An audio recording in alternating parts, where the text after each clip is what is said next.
What is a freak-off? The freak-off essentially was something that Cassie said she learned about through Sean Combs about a year into their relationship. He described it as voyeurism. He had everything to do with what she was wearing. She said she would buy outfits from sex shops and see which one he wanted her to wear. And then inside the actual hotel rooms of their apartments where the freak-offs took place, she said that Combs was in charge of lighting. It began with candles. It then moved to studio lighting. They might say she's lying, but that's going to be a little hard to do with that video. At the start of the day, Diddy's family showed up in court again with a determined look. However, his twin daughters, Jessie and Delilah, left with somber expressions and barely said a word. His mother, Janice, and sons, King and Justin, were also present, but no one was smiling. We need you to step to the side. Step to the side, please. You look cold. You smile. Are you guys feeling? How do you feel today? Step to the side, please. Watch out, watch out. Watch your butt. Big great. How can you bump it today? Congratulations at NYU, Jeff. Give us a little space. Give us a little space. Give us a little space. Golden Nation. Nice long, just smile. Nice. That's Step to the side, please. feel like we're like being by his very yeah. Wait. Give us a little Watch space. out, watch out. Give us a little space, please. Oh, my Sorry about that. Give us a little space. Here. Oh, Chuck it in here. guys. Oh. Boss down down. When you die, he's burning it. Back up. Sorry, back up. Push you like first plate. Got a white was right out of here. It's also conduct. Hey, man, Sean, man, be good, bro. Okay. Tell you. The second day of Diddy's trial has just ended. While the prosecution had a fairly strong day, it wasn't a complete win. But something important happened at the end of the day that could potentially change everything. Prosecution's star witness taking the stand, but it was more than that. It was how Cassie took that stand. You could hear a pin drop when those doors opened, and a visibly pregnant Cassie Ventura walking past a man she had not seen in 6.5 years. A man she says violently abused her for a decade. A man the prosecution said trafficked her. Well, she sat across from him, placed her overcoat behind her, turning her body slightly toward the jury, rubbing her pregnant belly throughout her testimony. Diddy, well, he was more fidgety than he was the day before. He was passing notes. He pushed himself away from the defense table and largely sat like that. They never seemed to make eye contact with one another, not even after she was crying about having loved him once and planning and participating in these freak-off sex parties because she feared him and she wanted to make him happy, but feeling worthless, feeling disgusting because she didn't want to do it. Now, with each moment, the testimony became more and more graphic. Her delivery, though, it never changed. It was matter of fact, steady, calm. At times, she was even critical of herself, walking us all through how a 10-album record deal came over a 10-year period of abuse and sexual humiliation. And once you hear Cassie's testimony, you'll understand why the courtroom was so... Let's break it down. Cassie, Diddy's ex-girlfriend, gave a powerful testimony. She claimed that Diddy used to intimidate and control her by threatening to release private videos, what she referred to as freak-off videos. These were graphic recordings involving her and others, and she said Diddy used them to make her comply with his demands. What makes him unique, though? Sure, but is that what he's doing? Is he running an entertainment and fashion industry, or is he running essentially a criminal organization? By the way, we have a poll up right now. You can participate in it. Do you think Cassie Ventura was a victim or partner in this? Ready for this? 82%. Well, this doesn't make sense. 82% say yes. I don't know if that's yes to, I think we need clarification. 82% say victim or partner. We'll get a clarification on that. By the way, right now. But that's my answer to that question. Oh, Was okay. she a victim or a 82% partner? say victim. 82% say victim. Maybe based on we're reporting on the testimony right now. Yeah. I mean, I think she is a victim if the allegations are true, but also she is involved in some of the criminal act. I mean, she's getting those prostitutes, right? She's making payments to them, allegedly. She's having them come. So she's involved in some of the alleged criminal activity. And that's an interesting point that wouldn't just apply to her. Other people in his orbit might be some combination of victim and co-conspirator. But you know what? that video changes everything, because the argument would be, what do you think happens if she says no? Yeah. What do you think happens if she says, I'm not in the mood for a freak off tonight, I'm not gonna pay the dancer? That's what's gonna happen. That video is arguably the most important piece of evidence because it sets the stage when we're talking about coercion or force. Question from Angelina, how old was Cassie when they first started dating? I think she was 19 years old, so you're talking about a 17-year age difference. That's important. I think that's an important factor if you're talking about power and control, right? Yeah, absolutely. The fact that he's older and obviously has much more power anyway. Sherry Williams asks, what kind of time is Diddy facing if he's found guilty? This is significant because the prosecution is trying to prove that Diddy used coercion, defined as force or threats. The statement, "Do what I want, or I'll leak this video," certainly sounds like coercion. However, Cassie never explicitly said, "Diddy told me to do this," or he'd release the video. That missing link weakens the argument. Right now, the jury is left to infer that he had that kind of power over her. It's also known that similar behavior was reported with other women before Cassie, including Kim Porter, who died under suspicious circumstances before allegedly planning to expose Diddy's darker side. Seeing how Albie Shore, he came out saying that Kim Porter death needs to be looked into? I think that Al being his ex-wife, he have every right, knowing about the stuff that came out about Diddy and what he was doing, you understand, what he has done in the past, and people have overlooked it. By him coming out and saying that he hoped that he could get her case reopened, there was a guy called John Paperwork, the Paperwork Party. They would put in an open petition to get Kim's case reopened. You understand what I'm saying? So I'll be sure doing this is showing that, you know, he still got love for Quincy's mother. He still want to find out the truth because allegedly Kim was fine the day before and the day of her death. And then now she found in the bed dead from pneumonia. That just don't sound right, bro. That don't sound right at all. So you feel the same way about her death being suspect?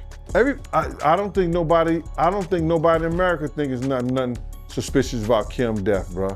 If you are rich like that, you could, you know, Kim had, I think a net worth of like, what, 12 million a year or something like that? Kim could have called any doctor to come over and look at her. If she was that bad, you know, she could have called an ambulance or something like that. Everything is suspicious about her death, bruh. And I don't think an autopsy was done on her. And if it was a half job. You personally, right? What do you think happened to Kim Porter? If I say something personal, bro, and my belief, and I put it on to the public, then I might be liable. The jury needs to hear what Diddy actually said or did to pressure Cassie. It's not only about how she felt. The prosecution also presented more troubling parts of her testimony. Cassie said she felt humiliated and did not want to participate in these freak-offs at all. She even mentioned that she brought up her discomfort, gently, just so she wouldn't anger him, which suggests she was afraid of him. Alleged criminal enterprise, and how, based on the opening statement from yesterday, he didn't just have staff who were helping him commit the crimes, but also covering them up. Just now, an update from court. Prosecutor asked Cassie Ventura, how would he keep tabs on you? To which she apparently responds, he didn't live far apart. We didn't live far apart. He'd send security to come find me or a trusted assistant. Like who? David James, Christina Coram, who we all know has been a central figure in this case. Maybe not the criminal case, but she's come up in lawsuits before. The prosecutor asks her, was your relationship exclusive? Ventura replies, no. If she's naming names like David James or Christina Coram, do they have to testify, you think? I don't think they have to testify, but I wouldn't be surprised if they did. I would think this is all planned out, that she's going to indicate some people and then the prosecution is going to bring them in later in the trial to verify, right? one thing you really want to do with a witness like this, the defense is going to say that she's embellishing. They might say she's lying, but that's going to be a little hard to do with that video, right? They can't just say she's a liar, but they're going to say she's exaggerating, she's embellishing, they're painting it a certain way because of the case. So you have to bring in these corroborating witnesses and whatever other corroborating evidence you have to verify what it is she's saying. So it would be very useful, for example, if she says, yes, David James came around to check on me on behalf of Mr. Combs, and then David James takes the stand and says, yes, I did that. Yeah. That would be helpful. Things became even more explicit when the prosecutor asked, "Did he or people he directed urinate on you during these freak-offs?" Cassie responded bluntly, "No, it was disgusting. I choked, and I didn't want anyone to do that." The defense may challenge that by asking, "Did you clearly say no? Did he force you anyway?" Because legally, it comes down to proof of force or threats. Cassie admitted she never gave permission, but she also didn't clearly say, "Stop."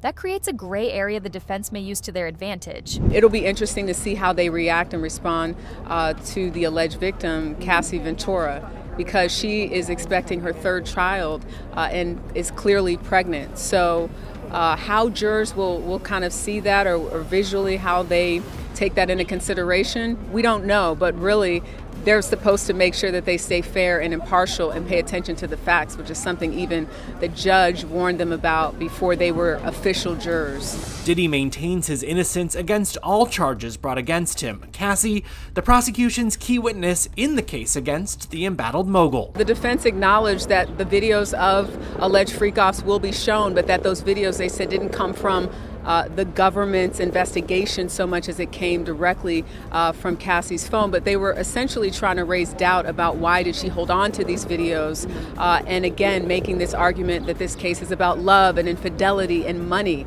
But the prosecution is saying, no, you will hear from witnesses that will tell you that they were abused, they were kicked, they were punched, they were coerced to taking drugs and to performing sex acts. So this is only the beginning. The 38-year-old singer said to get emotional on the stand as the prosecution brought up this disturbing security footage CNN uncovered of Diddy beating Cassie in a hotel. Many people have seen that 2016 video of Sean Combs assaulting his then girlfriend, Cassie Ventura. And the defense said, listen, what you witnessed was wrong. It was inhumane. It was horrible. But that was domestic violence, and they said that is not criminal enterprise, that is not racketeering. But both sides sort of making those compelling arguments and opening statements that for the prosecution, that he is guilty, for the defense obviously saying that he's not guilty of these crimes that he's alleged to have committed. Cassie's husband, Alex Fine, stepping out in support against the defense's wishes. The judge ruling he'll have to leave should an alleged 2018 Cassie accuses Diddy of comes up after Diddy's lawyers noted they may call him as a witness, claiming he sent the rapper a threatening text over the alleged incident. We know that according to previous hearings, she could be on that stand for 2 to 3 days. Some jurors might think, come on, of course she didn't want that. But others might ask, where's the evidence that Diddy forced her against her will? Were these freak-offs orchestrated? So Cassie kind of walked the jury through what her role was in the freak-offs and how she said that Combs had choreographed them. He was the director in charge. And what she described was that these freak-offs lasted from 36 to 72 hours. The longest one, she said, lasted 4 days. And through that period, she said her role had evolved from initially Combs setting up the first one to then it becoming essentially her job. These freak-offs, she said, were occurring weekly. And what she was responsible for was finding these escorts, using Craigslist, some of these other escort services, helping them travel to certain locations from Miami to Ibiza, to New York, to LA, to Las Vegas. And that she worked with Combs's business travel people in order to move people around, saying that they would project that they were potential employers and getting them to move. But she said that he had everything to do with what she was wearing. She said she would buy outfits from sex shops and see which one he wanted her to wear. And then inside the actual hotel rooms, their apartments where the freak-offs took place, she said that Combs was in charge of lighting. It began with candles, it then moved to studio lighting, that he was directing how they moved from each action of each sexual act in these freak-offs, and even the amount of baby oil that they were wearing. She said that he wanted them to be glistening, and so he would often encourage them to put on more baby oil. And then part of that testimony, she said, was that she had engaged and used numerous drugs, including ecstasy, GHB, ketamine, cocaine, marijuana, and the prosecution showed text messages where before a freak-off, she is texting Combs asking, which colored pill do I take from your Louis Vuitton med bag? And he directed her with. The outcome could go either way. Now let's touch on domestic violence. Everyone has seen the viral video of Diddy violently beating Cassie.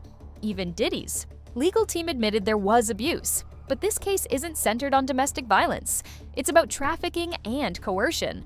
Diddy's team is claiming the fights were mutual and even bringing up old stories, suggesting that Cassie acted violently while under the influence. Whether the jury accepts that is another matter. Tell you that immediately, the moment she opened her mouth, you could see that Combs was listening intently to everything that she has to say, as well as those jurors. People know that she was that star witness, the key person in all of this. When you think about that civil suit that came out in 2023, that was settled the day after. She really is the person that connects all the dots. When you look at the indictment and you look at some of the charges, she's the one talking about the freak-offs and what was involved and how she had to act. The prosecution is asking her questions to show that she wasn't in control. She said that Sean Combs directed everything from what she had on to the lighting in the room to how she was supposed to interact with the person that she was having sex with.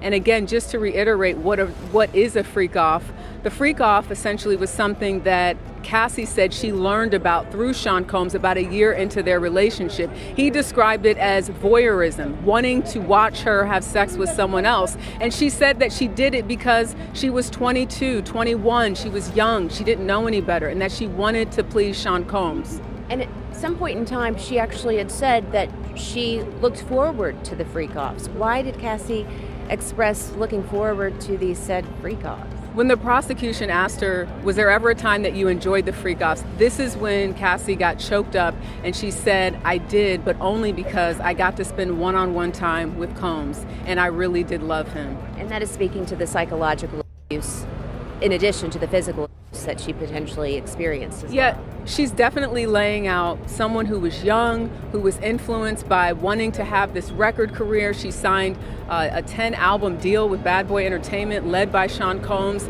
and basically describes being enamored by Sean Combs, loving him, not knowing about certain things sexually, and him sort of telling her, teaching her about that. And what you hear is someone that was young and she even said, I was young, I was naive, I didn't know any better. Interestingly, the prosecution wants to show one of the freak-off videos to the jury. However, the defense strongly opposes making it available to the media. The judge hasn't yet decided whether it will be shown only to the jury or in a closed courtroom. It's still unclear what the video actually contains, whether it shows Diddy pressuring anyone, but presenting it could drastically influence how the jury views Cassie. Right now, they see her in court as calm and visibly pregnant. Seeing her in that old footage could either help or hurt her case, depending on what's shown. It proves that the situation is more complicated than it may appear. She was going to be with someone in this music industry that was going to help her career, that cared about her, but quickly learned after the freak-offs that wasn't the case. And what I thought was also interesting is she said that after that first freak-off, she said she felt dirty. She didn't want to do it. And when she brought up the idea of having a conversation about the freak-offs in an email, which the jurors saw, she said she backpedaled in the email because Combs responded by saying, I know, you don't want to do it.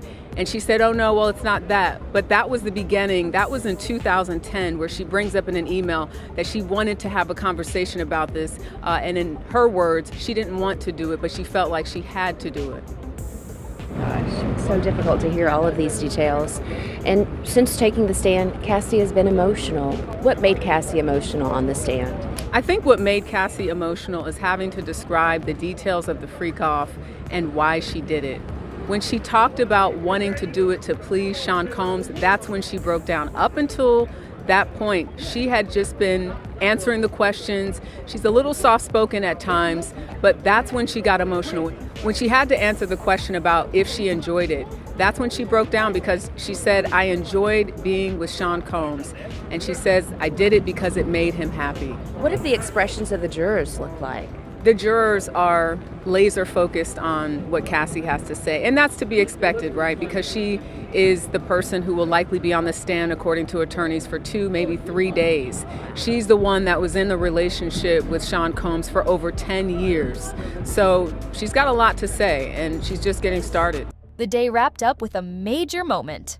Cassie revisited the infamous 2016 incident at the Intercontinental Hotel, where Diddy allegedly beat her so badly the incident went viral. She said she was trying to leave early for a movie premiere, but Diddy assaulted her between sessions and threw her to the ground. That testimony reminded everyone in the courtroom and the public just how violent their relationship had become. Many also noticed the parallels between what Cassie described and the troubling stories surrounding Diddy's treatment of Kim Porter, who was also mentioned during today's session. Cassie Ventura is sharing new details about her relationship with Sean Diddy Combs. While testifying against her ex in his sex trafficking trial, the pregnant singer, who is currently expecting her 3rd child with husband Alex Fine, reveals to the jury that there was actually an overlap for when she and the late Kim Porter dated the rap mogul. In court, Ventura says, per NBC News, that she and Combs first started their physical relationship when they went on a trip to Miami. It was when they returned home that they began spending more time together, though the relationship was, quote, not public for many years. Ventura adds that Combs didn't want it to, quote, look bad, but also knew it was because of his children and personal things like his family. When she was asked who he was with at the time, Ventura replies, quote, Kim Porter. Combs and Porter, who unexpectedly died in 2018, reportedly dated on and off from 1994 to 2007. With them becoming parents to son Christian, twin daughters Delilah and Jessie, and Porter's son Quincy,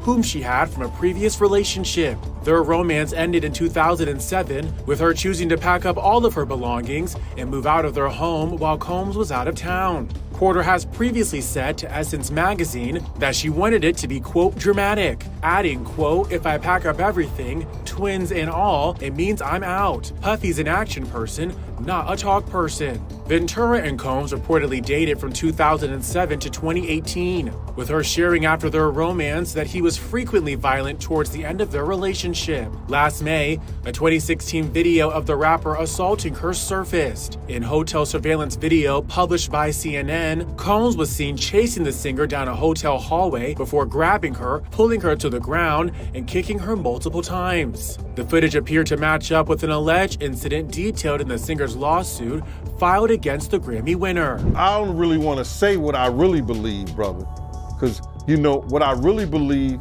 is that they might got into a little spat, a little fight, something went down, and Puff did that play fighting stuff that he always do, and that pillow fighting stuff, and probably smothered her. But I wouldn't say that on the air.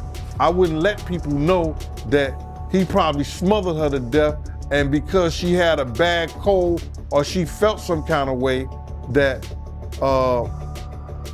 she died doing them having that play fight with the pillow fights and everything and smothered her. But I'm not gonna say nothing like that on the program because I don't wanna get myself in trouble. As far as saying that with him and say, oh, he said this and he said that. Nah, I'm just being facetious. I'm just being sarcastic that if, you know, in those type of realms and those type of things, because I'm never gonna say that he probably smothered her to death. I wouldn't do that. You know what I mean? And then all of a sudden they rush to do the coroner come in and say, yo, she had pneumonia. She died of pneumonia, but nobody did no autopsy or nothing like that. Get out of here. Have her funeral, put her in a gold casket. It takes, what, 2 months to get those gold caskets? Had it within a week? Or you're a millionaire, I guess you can. You're a multi-millionaire, you can get it that quick. Then had somebody at the funeral home, had a bodyguard at the funeral home watching the dead body for 24 hours up until the funeral. Wow, I ain't know that. That's my first time hearing about that. But for the people that's not familiar with Diddy and Kim Porter relationship, can you let the people know a little bit about their relationship? Well, Kim was very spoiled. Kim, Misa, Sarah Chapman, and Tanisha. Not so more Misa, but it was Tanisha, Sarah Chapman, and Kim. They were all good friends. Puff and Misa was together first, over there uptown and everything like that. So yeah, prosecutors scored some points today, especially with the video threat, but it wasn't a full win, not yet. The case still has big gaps, and it's up to the jury to decide if Diddy's power, his threats, and Cassie's fear add up to a guilty verdict. Stay tuned, this trial is far from over. The prosecution scored some key points today, especially regarding the video threat. However, there are still many gaps in the case. The jury will ultimately have to decide whether Diddy's influence, his threats, and the fear he created were enough to warrant a guilty verdict. Keep watching. This trial is far from over.